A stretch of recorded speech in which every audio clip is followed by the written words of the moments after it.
औज़ुबिल्लाहिमिनश्शैतानिर्रजीम बिस्मिल्लाहिर्रहमानिर्रहीम। अस्सलाम वालेकुम स्टूडेंट्स, कैसे हैं आप? उम्मीद करता हूँ आप सब खैरियत से होंगे। 10th फिज़िक्स में हमारा एक बहुत इंपॉर्टेंट टॉपिक आ रहा है। हमारा सबसे पहला टॉपिक ही यही है और इसके अलावा इम्पोर्टेंट लॉन्ग क्वेश्चन है आपका। तो इसमें हम ये देखेंगे कि जब भी किसी बॉडी को हम स्प्रिंग के साथ अटैच कर दें और उसकी जो मूवमेंट होगी तो क्या वो सिंपल हार्मोनिक मोशन होगी या नहीं होगी। लास्ट लेक्चर में हमने देखा था कि सिंपल हार्मोनिक मोशन क्या होती है। ये वाइब्रेटरी मोशन की एक टाइप है जिसमें जो नेट फोर्स होती है वो डिस्प्लेसमेंट के डायरेक्टली प्रोपोर्शनल होती है और मोशन जो है वो टवर्ड सेंटर होती है। तो इसमें हम ये देखेंगे कि स्प्रिंग मैस सिस्टम में क्या सिंपल हार्मोनिक मोशन होती है या नहीं होती। बेटा मैंने आपको एक चीज़ बताई थी कि सिंपल हार्मोनिक मोशन में हमारा जो मीन पॉइंट होता है, जो हमारा ओरिजिन पॉइंट होता है, वो फिक्स होता है। उस पॉइंट के गिर्द बॉडी जो है वो मूव कर रही होती है। वाइब्रेटरी मोशन में हमारा जो पॉइंट है वो चेंज हो सकता है। सिंपल हार्मोनिक मोशन में जो हमारा मीन पॉइंट होता है वो चेंज नहीं होता। ठीक है, बॉडी जिस पॉइंट से मूवमेंट स्टार्ट करती है उसी पॉइंट पे ही मूवमेंट स्टॉप होती है। ठीक है, हम ये कंसिडर करते हैं कि हमारे पास ये एक मैस है, इसको हमने जो है वो स्प्रिंग के साथ जो है वो अटैच किया हुआ है और स्प्रिंग का एक जो उसका एंड है उसको हमने फिक्स कर दिया ताकि हमारी मूवमेंट जो है वो एक साइड पे हो, इसको मूवमेंट को हम जो है वो कैलकुलेट कर सकें। तो ये हमारे पास किसी भी एक हॉरिजॉन्टल सरफेस के ऊपर पड़ा है। ठीक है, आप ये समझ लें कि जैसे कोई हमारे पास टेबल होती है या कोई भी फ्लैट सरफेस है, उस पर हमारे पास ये जो है वो बॉडी पड़ी है और बॉडी अभी रेस्ट में है। ठीक है, रेस्ट में है तो जिस पॉइंट पर बॉडी होगी उसको हम उसका ओरिजिन पॉइंट कहेंगे। तो अब हम ये देखेंगे कि अगर इस पर हम कोई फोर्स अप्लाई करें तो फोर्स अप्लाई करने से क्या होगा। लेट्स सपोज अगर इस पर हम फोर्स अप्लाई करते हैं, इस डायरेक्शन में लेके आते हैं, तो हमारा जो स्प्रिंग है वो उसके अंदर थोड़ा सा जो है वो स्ट्रेचनेस आएगी। ठीक है, स्प्रिंग जो है वो फैलेगा आगे की तरफ, जिससे हम फोर्स लगा रहे हैं उसी डायरेक्शन में हमारे पास जो है वो क्या होगा, स्प्रिंग आगे बढ़ेगा। ठीक है, क्योंकि हम ये जानते हैं कि जिस साइड पर हम फोर्स लगाते हैं बॉडी की मूवमेंट भी उसी डायरेक्शन में होती है। तो अब हमने अगर उसको फोर्स लगाई, फोर्स लगाने के बाद अगर इसको हम यहाँ पे लेके आते हैं, ए पॉइंट पे लेके आते हैं, तो फिर क्या होगा, जैसे ही इसको हम यहाँ पे छोड़ेंगे तो ये बॉडी जो है वो यहाँ पर रुकेगी नहीं बल्कि वापस आएगी। और क्यों वापस आएगी, क्योंकि जैसे ही हम इसके अंदर फोर्स अप्लाई कर रहे हैं तो इस स्प्रिंग के अंदर एक फोर्स स्टोर होगी और उस फोर्स को हम क्या कहते हैं, रिस्टोरिंग फोर्स कहते हैं। रिस्टोरिंग फोर्स जब भी हमारे पास कोई बॉडी वाइब्रेटरी मोशन में होती है तो उसको उसके मेन पॉइंट की तरफ जो फोर्स लेके आती है उसको हम कहते हैं रिस्टोरिंग फोर्स। ठीक है, जितनी हम इस पर जो है वो एक्सटर्नल फोर्स लगाते जाएंगे हमारे पास यहाँ पर रिस्टोरिंग फोर्स जो है वो इंक्रीज होती जाएगी। या फिर हम ये कह सकते हैं कि इसके अंदर हमारी पोटेंशियल एनर्जी स्टोर होती जाएगी। ठीक है, हम ये चीज़ जानते हैं कि अगर कोई बॉडी स्ट्रेच हो सके या कंप्रेस हो सके तो जब उस पर फोर्स लगा रहे होते हैं तो उसके अंदर कुछ ना कुछ एनर्जी स्टोर हो रही होती है और उस एनर्जी को हम कहते हैं पोटेंशियल एनर्जी। ठीक है, आप ये 9th में पढ़ चुके हैं कि पोटेंशियल एनर्जी की दो टाइप्स होती हैं, ग्रेविटेशनल पोटेंशियल एनर्जी होती है और हमारे पास जो है वो इलास्टिक पोटेंशियल एनर्जी होती है। ग्रेविटेशनल पोटेंशियल एनर्जी हमेशा हाइट की वजह से होती है। ठीक है, और जो हमारे पास इलास्टिक पोटेंशियल एनर्जी होती है वो बॉडी के अंदर स्ट्रेचनेस की वजह से होगी या कंप्रेशन की वजह से होगी। तो यहाँ पे स्प्रिंग जो है वो स्ट्रेच होगा या कंप्रेस होगा, इस वजह से इसके अंदर जो एनर्जी होगी वो हमारी क्या होगी, पोटेंशियल एनर्जी होगी और इलास्टिक पोटेंशियल एनर्जी होगी। तो इट मीन्स कि जैसे जैसे हम इस पर जो है वो एक्सटर्नल फोर्स बढ़ाते जाएंगे रिस्टोरिंग फोर्स भी इसके अंदर बढ़ेगी और पोटेंशियल एनर्जी भी उतनी ही ज़्यादा स्टोर होती जाएगी। तो जो हमारा एंड पॉइंट होगा, जैसे हमने इसको ए पॉइंट कहा है, जब इसको हम ए पॉइंट पर रखेंगे तो हमारे पास यहाँ पे जो रिस्टोरिंग फोर्स होगी वो इस सिस्टम की मैक्सिमम स्टोरी जो है रिस्टोरिंग फोर्स होगी और यहाँ पर जो पोटेंशियल एनर्जी होगी वो भी हमारे पास जो है वो मैक्सिमम होगी। इट मीन्स कि यहाँ पे हमारे पास जो पोटेंशियल एनर्जी है वो इस सिस्टम की मैक्सिमम पोटेंशियल एनर्जी होगी। ठीक है, अब इसको जैसे ही हम छोड़ेंगे तो क्या होगा कि इसने इस डायरेक्शन में वापस आना है। क्यों वापस आना है, रिस्टोरिंग फोर्स की वजह से। और दूसरा जो है वो पोटेंशियल एनर्जी जो स्टोर हुई है इसके अंदर, तो पोटेंशियल एनर्जी दोबारा किस में चेंज होगी, काइनेटिक एनर्जी में चेंज होगी और उसको जो है बॉडी को मूवमेंट में लेके आएगी। इसको हम आगे फर्दर डिस्कस करते हैं। यहाँ तक अगर हम देखें तो हमारे पास जो फोर्स है उसकी वजह से इस जो स्प्रिंग है इसकी जो लेंथ है उसमें चेंजिंग आई। तो जैसे ही हमने इस पर फोर्स लगाई तो बॉडी ने कुछ ना कुछ डिस्प्लेसमेंट कवर किया। ठीक है, उस डिस्प्लेसमेंट को हम कह देते हैं एक्स। और आपको याद होगा कि लास्ट लेक्चर में हमने इसको नाम दिया था एम्पलीट्यूड का, ठीक है, कि जो मीन पोजीशन से मैक्सिमम पॉइंट तक जो डिस्टेंस होता है या डिस्प्लेसमेंट होता है उसको हम एम्पलीट्यूड कहते हैं। तो हम कह सकते हैं कि एक्स इसका क्या है, एम्पलीट्यूड है, ठीक है। तो हुक्स लॉ के मुताबिक, आपने हुक्स लॉ पढ़ा है, ठीक है, 9th में आपने हुक्स लॉ पढ़ा है कि इलास्टिक लिमिट के अंदर जो स्ट्रेस होती है और स्ट्रेन होते हैं ये आपस में डायरेक्टली प्रोपोर्शनल होते हैं। जितनी हम स्ट्रेस बढ़ाते जाते हैं स्ट्रेन उतनी ही ज़्यादा होती है। स्ट्रेस बेसिकली हमारे पास डिफॉर्मिंग फोर्स होती है और जो उसके अंदर चेंजिंग आ रही होती है उसको हम स्ट्रेन कहते हैं, ठीक है, यानी कि बॉडी की शेप के अंदर जो चेंजिंग होती है उसको हम स्ट्रेन कहते हैं। तो इट मीन्स कि जितना हमारा फोर्स इंक्रीज करेगी उतना ही ज़्यादा हमारा जो डिस्प्लेसमेंट है वो इंक्रीज होगा। तो फोर्स और डिस्प्लेसमेंट एक दूसरे के क्या हो गया, डायरेक्टली प्रोपोर्शनल। या आप इसको ये भी कह सकते हैं कि जो अप्लाइड फोर्स है और जो हमारे पास एम्पलीट्यूड है ये आपस में डायरेक्टली प्रोपोर्शनल है, ठीक है। लेकिन हम यहाँ पे एक साइन लगा सकते हैं नेगेटिव का। नेगेटिव साइन किस चीज़ को शो करता है, वो अपोजिट डायरेक्शन को शो करता है, ठीक है। जब आप इसको इस डायरेक्शन में लेके आ रहे होते हैं, फोर्स लगा रहे होते हैं, बॉडी ने जो है वो डिस्टेंस तो कवर करना ही करना है, ठीक है, लेकिन जब बॉडी वापस आएगी तो उसको कोई ना कोई फोर्स चाहिए होगी, ठीक है। ये यहाँ पर हम बेसिकली जो है वो उस फोर्स की बात कर रहे हैं जिसकी वजह से बॉडी ने इस डायरेक्शन में आना है, ठीक है। तो हम कह सकते हैं कि जो हमारे पास मूवमेंट है और जो अप्लाइड फोर्स है वो एक दूसरे के डायरेक्टली प्रोपोर्शनल तो हैं, लेकिन वो क्या है कि उनकी डायरेक्शन अपोजिट है। तो यहाँ पे हमारे पास आ जाएगा माइनस का साइन। फिजिक्स में जहां पर भी माइनस का साइन होगा वो हमेशा अपोजिट डायरेक्शन को शो कर रहा होता है। तो अगर हम साइन ऑफ प्रोपोर्शनैलिटी को यहाँ से खत्म करें तो मैथ के अंदर आपने ये चीज़ पढ़ी होगी या फिजिक्स 9th के अंदर भी आपने ये चीज़ें जो है वो कवर की हैं कि हमारे पास जो साइन ऑफ प्रोपोर्शनैलिटी होता है इसको जब हम खत्म करते हैं तो दो चीज़ें आती हैं, एक यहाँ पे इक्वल का साइन आएगा और एक यहाँ पे हमारे जो है वो कॉन्स्टेंट आएगा। यहाँ पर हमने यूज़ किया है के हमारा जो है इसको हम कहते हैं ये हमारा स्प्रिंग कांस्टेंट है, ठीक है।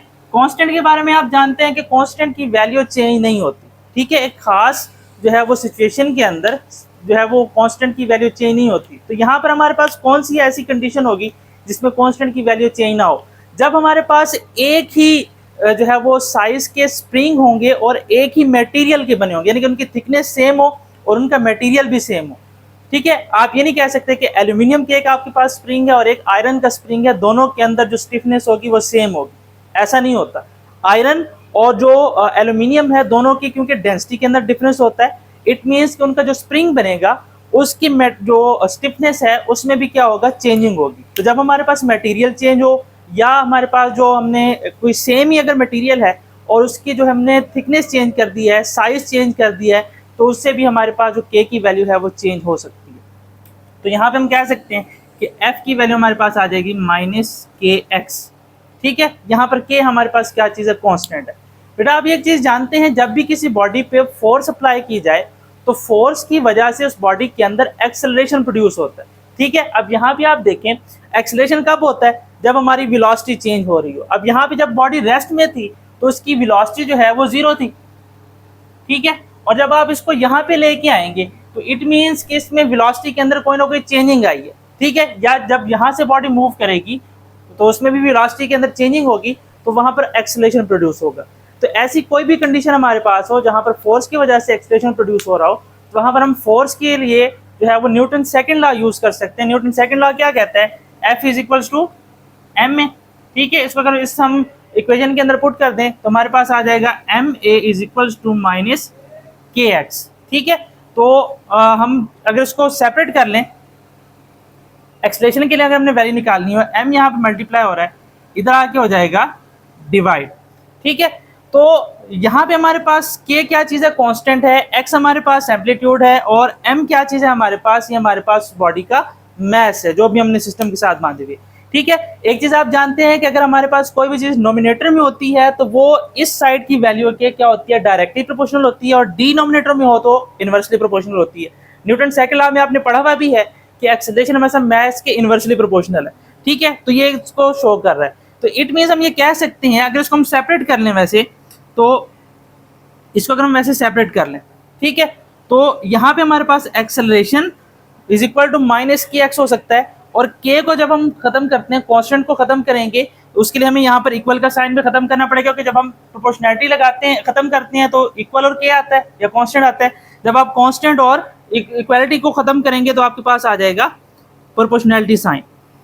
तो यहाँ पे आपको एक और चीज पता चल सकती है कि एक्सेलरेशन जो है वो डिस्प्लेसमेंट के या एम्पलीट्यूड के क्या होता है, डायरेक्टली प्रोपोर्शनल होता है। जितना हमारा एम्पलीट्यूड ज्यादा होगा बॉडी के अंदर, उतनी ज्यादा जो है वो एनर्जी स्टोर होगी, और वापसी पे रिस्टोरिंग फोर्स भी उतनी ज्यादा जो है वो कंज्यूम हो रही होगी उसकी।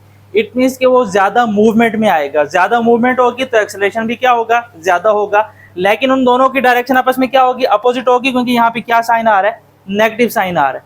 ठीक है, तो फोर्स लगाने से बॉडी के अंदर एक्सेलरेशन प्रोड्यूस हुआ। जिस तरह फोर्स डिस्प्लेसमेंट के ये एम्पलीट्यूड के डायरेक्टली प्रोपोर्शनल लेकिन अपोजिट डायरेक्शन में होती है, सेम इसी तरीके से एक्सेलरेशन भी डिस्प्लेसमेंट के या एम्पलीट्यूड के डायरेक्टली प्रोपोर्शनल होता है, लेकिन नेगेटिव साइन के साथ, यानी कि अपोजिट डायरेक्शन में होता है।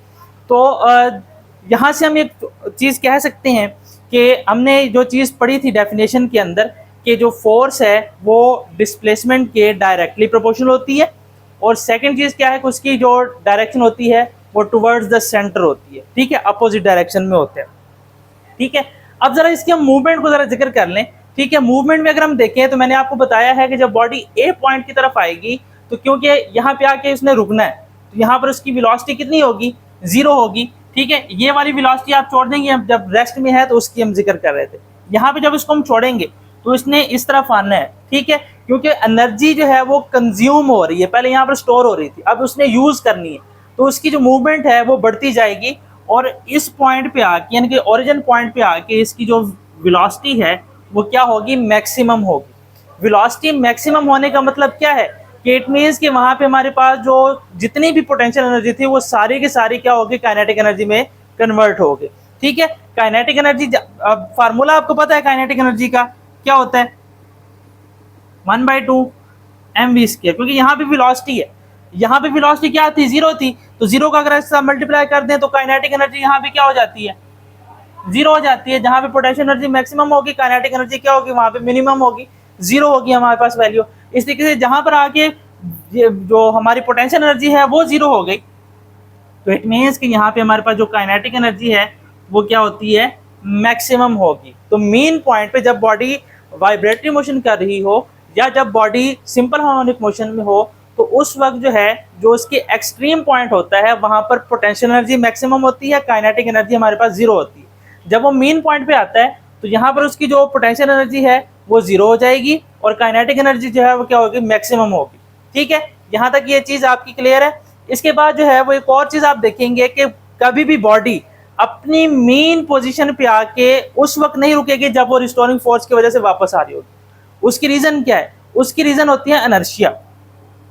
इनर्शिया क्या करता है, इनर्शिया किसी भी बॉडी को उसकी जो भी कंडीशन होती है उसमें चेंजिंग के लिए अपोज करती है। ठीक है, अगर कोई बॉडी मूवमेंट में है तो बॉडी क्या करती है, मूवमेंट में ही रहती है। जब कोई बॉडी रेस्ट में होती है तो वो रेस्ट में रहती है, अपनी चेंज के जो है वो क्या करती है, उसके खिलाफ अपोज करती है। ठीक है, तो यहाँ पे जब बॉडी आएगी, यानी कि जब वाइब्रेटरी मोशन कर रही होगी, तो जब वो ओरिजिन पॉइंट पे आएगी, मेन पॉइंट पे आएगी, तो उस वक्त उसकी जो स्पीड है वो मैक्सिमम होती है। तो इनर्शिया की वजह से वो यहाँ पे रुकेगी नहीं, बल्कि वो आगे मूव करेगी। ठीक है, जैसे ही बॉडी अपने मेन पॉइंट से लेफ्ट या राइट जिस साइड पे मूव करेगी, वहां पर क्या होती है, दोबारा से रिस्टोरिंग फोर्स प्रोड्यूस होना शुरू हो जाती है। ठीक है, फोर्स यहाँ पे क्या करेगी, रिस्टोर होना शुरू हो जाएगी। यहाँ पे हमारे पास जो स्प्रिंग है उसके अंदर कंप्रेशन होगा, तो कंप्रेशन की वजह से क्या होगा कि यहाँ पे हमारे पास जो है वो बॉडी की मूवमेंट जो है वो आहिस्ता आहिस्ता कम होती जाएगी। ठीक है, इट मीन्स कि यहाँ पर दोबारा से पोटेंशियल एनर्जी स्टोर होना शुरू होगी। ठीक, और यहाँ पर इस पॉइंट पे आके जो बॉडी है वो स्टॉप कर जाएगी मूवमेंट में, और इसकी वेलोसिटी 0 हो जाएगी, और दोबारा से वो क्या करेगी, वो रिस्टोरिंग फोर्स की वजह से, रिस्टोरिंग फोर्स क्योंकि उसको मेन पोजीशन की तरफ लेके जाती है, तो दोबारा से मेन पोजीशन की तरफ जाएगी, और रिस्टोरिंग फोर्स जो है वो कंज्यूमर, जिस तरह आपने ये साइड पढ़ी है ए वाली, सेम वही इसी को जो है वो दोहराएगा। ठीक है, लेकिन जब वो यहाँ से आएगा दोबारा से वही होगा कि इनर्शिया की वजह से बॉडी यहाँ पे रुकेगी नहीं बल्कि आगे जाएगी। अब यहाँ पे हमारे पास हम ये देखें, अगर बॉडी पहले ए पोजीशन पे थी, अब ए पे आके नहीं रुकेगी बल्कि ए से थोड़ा सा पहले आके रुकेगी। उसकी रीजन क्या है, क्योंकि बॉडी किसी सरफेस पे पड़ी है, और स्प्रिंग भी हमारे पास क्योंकि मटेरियल है तो इसके अंदर क्या होती है, फ्रिक्शन होती है। फ्रिक्शन किसी भी बॉडी की जो मोशन है उसको कम करती है या स्लो करती है, रोकने की कोशिश करती है। तो अब वो यहाँ पे आके फ्रिक्शन की वजह से थोड़ा सा यहाँ पे रुक जाएगी, ठीक है। फिर वो ऐसे दोहराएगी, जब बी पे आएगी तो बी से पहले रुकेगी, ठीक है, फ्रिक्शन की वजह से। फिर इस तरीके से वो अपना एम्पलीट्यूड आहिस्ता आहिस्ता कम करती है। जब भी हमारे पास सिंपल हार्मोनिक मोशन में कोई बॉडी होती है तो अपनी मीन पोजीशन के इर्द गिर्द हरकत करते वक्त उसकी जो एम्पलीट्यूड है वो आहिस्ता आहिस्ता क्या होता रहता है, कम होता रहता है। यानी कि लेट्स सपोज कि अगर हमारे पास इसको हम ग्राफ कहें तो उसका जो मैक्सिमम पॉइंट है अगर ये हो तो फिर इस तरह कम होते होते और उसका जो पॉइंट है वो जो मूवमेंट है वो आहिस्ता आहिस्ता कम होती जाएगी, एम्पलीट्यूड कम होता जाएगा और वो जो है वो यहाँ पे आके रुक जाएगी, ठीक है। अब उसने रुकना कहाँ है, उसने रुकना अपनी मेन पोजीशन पे ही है। तो हमने ये चीज देखी है कि अगर बॉडी जो है वो अपना मेन पॉइंट चेंज ना कर रही हो, वाइब्रेटरी मोशन में हो, तो उस वक्त जो उसके अंदर जो एनर्जी उसकी जो मूवमेंट होती है उसको हम सिंपल हार्मोनिक मोशन कहते हैं, ठीक है। सिंपल हार्मोनिक मोशन में हमने कुछ टर्म्स पढ़ी थी, उन टर्म्स से एक हमने एम्पलीट्यूड का जिक्र कर लिया, ठीक है। दूसरी जो इसमें मेन चीज है, जब भी आप कोई भी टॉपिक कर रहे हो उसमें आपने एक और चीज देखनी है जो है वो है उसका टाइम पीरियड, ठीक है। टाइम पीरियड के हमने देखा था कैपिटल टी होता है, तो इसका फार्मूला, इसकी डेरिवेशन आपके सिलेबस में नहीं है, या आप हायर क्लासेस में जाके पढ़ेंगे। तो 2 पाई इंटू एम ओवर के और इसका जो है वो स्क्वायर रूट, ये हमारे पास टाइम पीरियड का फार्मूला है, ठीक है। इससे आप फाइंड कर सकते हैं। तो यहाँ से आपसे एक और क्वेश्चन पूछा जा सकता है कि जो टाइम पीरियड होता है किसी भी बॉडी का, अगर वो स्प्रिंग के साथ अटैच हो तो वो किन फैक्टर्स पे डिपेंड कर रहा होता है, ठीक है। जब भी आपको इस तरह का क्वेश्चन पूछा जाए तो आपने फार्मूला याद रखना है, जो भी फार्मूले के अंदर जो है वो चीजें मौजूद होंगी उनके ऊपर डिपेंड करेगा, ठीक है। एक इसमें क्या चीज है, मैस है, ठीक है। जितना मैस बढ़ता जाएगा उतना ही हमारे पास जो है वो टाइम पीरियड भी क्या होगा, बढ़ता जाएगा उसका, ठीक है। और के जो है वो क्योंकि डिनोमिनेटर में है तो इट मींस इसके इनवर्सली प्रोपोर्शनल है, तो के की वैल्यू जब बढ़ेगी टाइम पीरियड हमारा जो है वो कम हो जाएगा। के की वैल्यू जो है अगर वो जो है वो रिवर्स होगी तो इस तरीके से ये भी हमारा क्या हो जाएगा, रिवर्स हो जाएगा। एक दूसरे के ये क्या है, इनवर्सली प्रोपोर्शनल है। और बेटा आपको एक और चीज जो है वो बताता चलूं कि आपने जब ये 3 टॉपिक करने हैं, एक तो हमारा स्प्रिंग मैथ्स वाला है, एक आप बॉल एंड बाउल सिस्टम करेंगे, एक आप सिंपल पेंडुलम करेंगे। सिंपल हार्मोनिक मोशन की आप कोई भी टाइप कर रहे हो तो उसमें आपने क्या करना है कि आपने ये चीज याद रखनी है कि जो रिस्टोरिंग फोर्स है वो किस फॉर्म में होती है, ठीक है। हर एक हमारे पास जो बॉडी होती है, हर एक स्टेट के अंदर, हर एक एग्जाम्पल के अंदर हमारे पास जो है वो चेंज हो रही होती है रिस्टोरिंग फोर्स। यहाँ पर हमारे पास जो रिस्टोरिंग फोर्स है वो किसके इक्वल है, जो हमारे पास रिस्टोरिंग फोर्स है वो बॉडी की पोटेंशियल एनर्जी के जो है वो फॉर्म में होती है, ठीक है। जितनी हमारे पास पोटेंशियल एनर्जी होगी उतने ही हमारे पास इसके अंदर रिस्टोरिंग फोर्स होगी। बाकी हम किसी फैक्टर को यहाँ पे डिस्कस नहीं कर रहे, ठीक है, क्योंकि बॉडी ने हॉरिजॉन्टल मूव करना है, इसका ग्रेविटी के साथ ताल्लुक है, लेकिन यहाँ पे हम इसको निगलेक्ट कर रहे हैं, ठीक है। तो इट मीन्स के जो हमारे पास रिस्टोरिंग फोर्स होगी वो डिपेंड कर रही होती है बॉडी की पोटेंशियल एनर्जी पे, ठीक है। तो रिस्टोरिंग फोर्स यहाँ पर कौन सी फॉर्म में होगी, बॉडी की पोटेंशियल एनर्जी में, और कौन सी potential energy, elastic potential energy में होगी। तो ये टॉपिक आपका यहाँ तक ही आपका कंप्लीट होता है। इससे रिलेटेड आपका कोई भी क्वेश्चन हो आप पूछ सकते हैं, बहुत इंपॉर्टेंट क्वेश्चन है आपका। इस क्वेश्चन को आपने अच्छे से तैयार करना है। इसके हवाले से आपको किसी किस्म का कोई कंफ्यूजन हो, कोई क्यूरी हो तो आप जो है कमेंट सेक्शन में पूछ सकते हैं। इंशाल्लाह आपको उसका आंसर जो है वो बहुत जल्द दिया जाएगा। बहुत शुक्रिया।